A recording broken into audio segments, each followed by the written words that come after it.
अस्सलाम वालेकुम। आज मैं बनाने जा रही हूँ चिकन कौरमा। तो जिन चीज़ों की ज़रूरत है वो मैं आपको दिखा दूँ। यहाँ मैंने देसी चिकन लिया है, 1 किलो है ये, और इस पर खाल भी लगी हुई है, किसी किसी हिस्से के ऊपर खाल भी है। ये मैंने 300 ग्राम के करीब प्याज लेके इसको बारीक काट कर तल के रख लिया। ये तली हुई प्याज है। ये मैंने 5 टेबल स्पून यहाँ पर दही लिया है, जिसको अच्छे से फेंट लिया। 2 टेबल स्पून मैंने यहाँ पर अदरक का पेस्ट लिया है और 2 टेबल स्पून मैंने लहसुन का पेस्ट लिया है। ये कुछ गरम मसाले हैं। ये मैंने 6 से 7 लौंग ली हैं। ये 2 दालचीनी के टुकड़े हैं। आधी टीस्पून मैंने काला ज़ीरा लिया है, जिसको स्याह ज़ीरा कहते हैं। 1 टीस्पून मैंने सफ़ेद ज़ीरा लिया है। 3 बड़ी इलायचियाँ हैं। ये 8 से 10 काली मिर्चें हैं। 4 हरी इलायचियाँ हैं। और ये 4 ग्राम के करीब ये जायफल और जवत्री है दोनों, क्योंकि जायफल बड़ी थी तो मैंने तोड़ के इसके ये इतने 2 हिस्से बना लिए। तो ये जो 4 चीज़ें हैं, ये काला ज़ीरा, सफ़ेद ज़ीरा, लौंग और ये काली मिर्च, इसको पीस के अलग रखना है। ये 2 चीज़ें बघार में जाएंगी। और ये जायफल, जवत्री और हरी इलायची हम पीस के अलग रखेंगे, क्योंकि ये मैं दम के वक्त इसको मैं इस्तेमाल करूँगी। यहाँ पर मैंने 1 टेबलस्पून पानी में 8 से 10 स्ट्रैंड ज़ाफ़रान के डाल के रखे हुए हैं, तो ये भी मैं दम के वक्त इस्तेमाल करूँगी।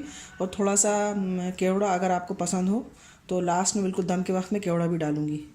तो आइए मैं पकाना शुरू करती हूँ। ये मैंने एक बर्तन में आधा घी और आधा तेल लिया है। ये टोटल 250 ग्राम है।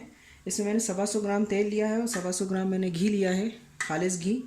अगर आप चाहें तो खाली तेल में बना लें, आप चाहें तो पूरा घी में बना लें। अब ये देखिए घी गर्म हो गया। इसके अंदर मैं ये जो लौंग और दालचीनी ली थी ये डाल के, और इसमें हम मुर्गी तलेंगे खूब अच्छी तरह।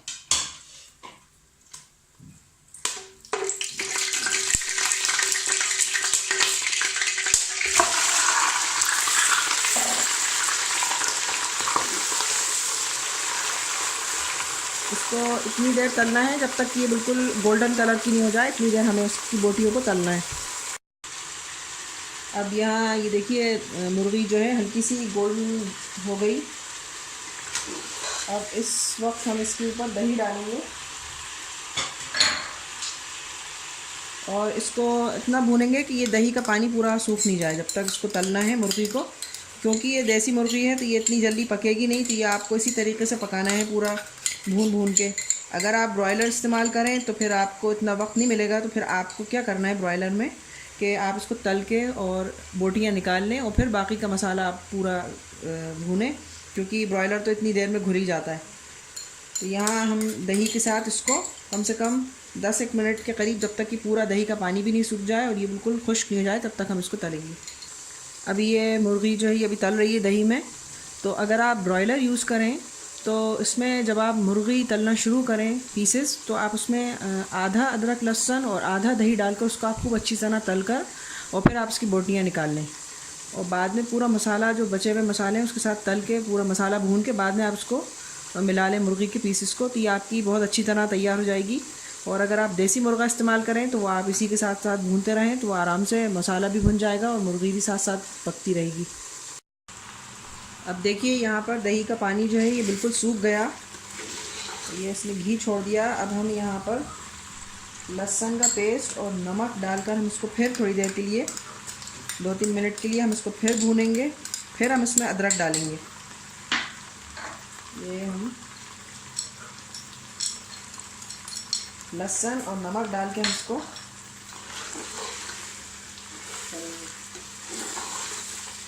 अच्छा, शायद मैं आपको बताना भूल गई थी, यहाँ पर मैंने नमक मिर्च तो आप अपने हिसाब से लें, और यहाँ मैंने 1 टीस्पून धनिया पाउडर लिया है। तो ये मैं आपको शायद भूल गई थी बताना।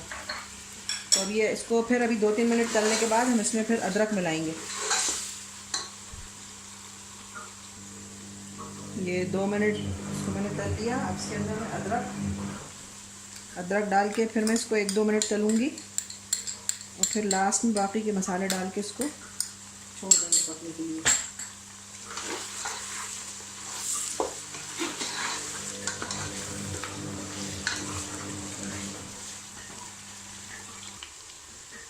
ये 2 मिनट भूनने के बाद अब हम ये जो हमने गरम मसाला पीस के रखा था, जिसमें काली मिर्च, बड़ी इलायची, सफ़ेद ज़ीरा और काला ज़ीरा, ये वाला हम मसाला इसमें मिला देंगे। और ये जो मिर्च और धनिया हमने रखा ये भी हम इसमें मिला लेंगे।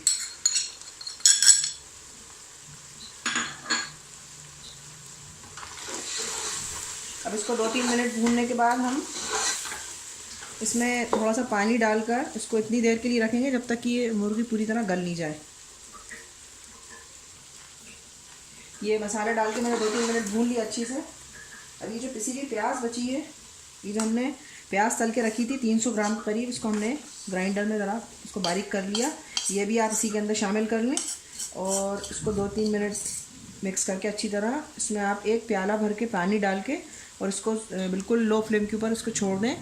और क्योंकि ये देसी मुर्गा है तो इसको गलने में टाइम लगेगा, तो आप इसको थोड़ी थोड़ी देर में देखती जाएं, चेक कर लें कि जब ये बिल्कुल मुकम्मल तौर पे गल जाए तो फिर हम इसमें आखिरी में दम लगाएंगे कुछ मसालों का और शोरबा जितना भी रखना हो। तो अभी मैं इसमें पानी डाल के इसको मैं छोड़ दूँगी कम से कम 20-25 मिनट के लिए, फिर मैं आपको आगे दिखाती हूँ। ये देखिए बिल्कुल तैयार हो गया है मुर्गा।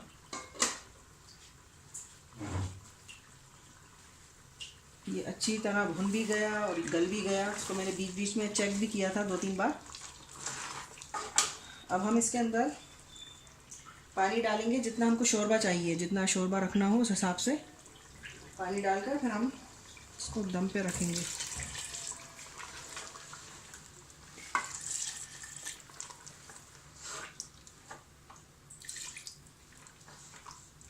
क्योंकि कौरमे में ज़्यादा पानी नहीं डाला जाता है, ये थोड़ा सा गाढ़ा रहता है, तो वैसे आप अपने हिसाब से जैसा आपको रखना हो आप लोग रख लें। ये मैंने यहाँ शोरबा कर दिया। अब ये जो मैंने गरम मसाला, ये जो मैंने जायफल जवैत्री और हरी इलायची पीस के रखी थी, ये मैं इसमें डाल रही हूँ। ये जो हमने ज़ाफ़रान रखा था भिगा के, ये मैं डाल रही हूँ उसमें। और 1 टीस्पून केवड़े का पानी, बल्कि मैं तो आधी टीस्पून डाल रही हूँ क्योंकि तेज़ है ज़रा सा ये। इन सारी चीज़ों का आप अच्छे से मिक्स करके और उसको 5 मिनट के लिए बिल्कुल लो फ्लेम पे इसको दम पे रख दें। तो ये आपके शोरबे में खटकी भी आ जाएगी और ये सारे मसाले इसके अंदर अच्छे से खुशबू भी आ जाएगी। फिर मैं 5 मिनट के बाद फिर मैं आपको डिश आउट करके दिखाऊंगी इसको। मुर्गा बिल्कुल तैयार हो गया, ये मैंने डिश आउट कर दिया। आप इसको ज़रूर बना के देखिएगा। वैसे ये बहुत ही बेसिक रेसिपी थी कौरमे की।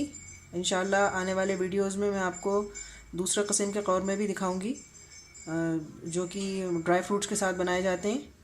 तो इसको आप ट्राई कीजिएगा ज़रूर और मुझे अपनी दुआओं में याद रखिएगा। अल्लाह हाफ़िज़।